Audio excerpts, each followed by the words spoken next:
என்ன உங்க 2 பேருக்கும் நடுவுல வேற யாராவது வந்து உட்கார போறாங்களா? இல்லையே, ஏன் கேக்குற? இல்ல, வழக்கமா 2 பேரும் அப்படியே ஒட்டிக்கிட்டு போவீங்க. இப்போ என்னாச்சு? 2 பேருக்கும் நடுவுல இவ்ளோ பெரிய கேப்?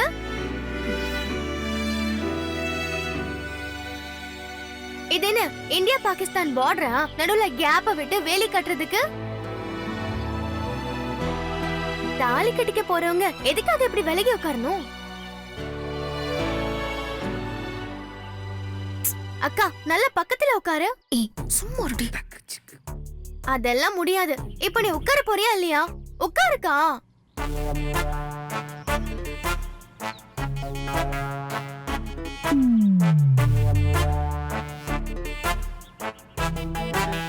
ஹலோ, நீங்க என்ன விட்டா டேங்க் மேல ஏறி உட்கார்ந்து ஓட்டுவீங்க போல? கொஞ்சம் பின்னாடி தள்ளி உட்காருங்க.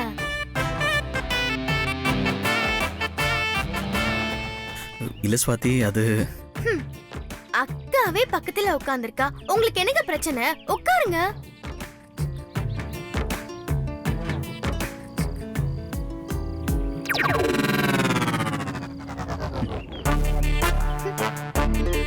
அக்கா, அவரோட தோலை புடிச்சுக்கோ. என்னடி, வாய மூடு.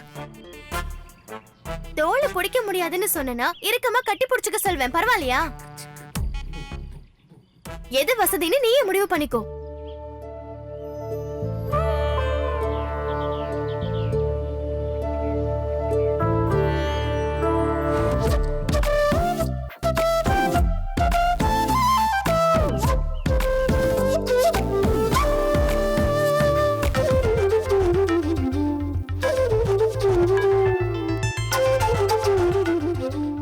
ஹலோ, உங்களால எவ்வளவு ஸ்பீடா போக முடியுமோ அவ்வளவு ஸ்பீடா போங்க.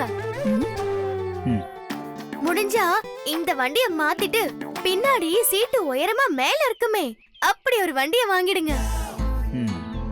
ஸ்வாதி, பொண்ணுங்களுக்கு பிடிச்ச வண்டி அதுதான். ஏன் தெரியுமா? அப்போதான் நல்லா கட்டி பிடிச்சிட்டு போக முடியும்.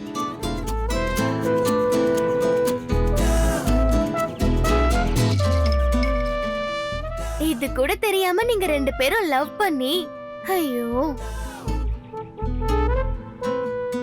அது மட்டும் இல்ல, முக்கியமா எங்க அக்காவை ஈசிஆர் ரோட்ல ஒரு ரைடு கூட்டிட்டு போகாம நீங்க திரும்பி வரக்கூடாது சொல்லிட்டேன்.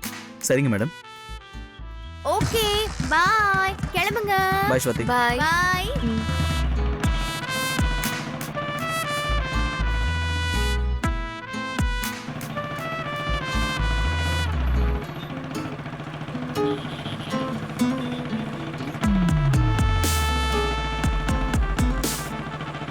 ஸ்வாதி சொன்ன மாதிரி வேகமா போட்டுமா? ஸ்வாதி சொன்ன மாதிரி வேகமா போட்டுமான்னு கேட்டேன்.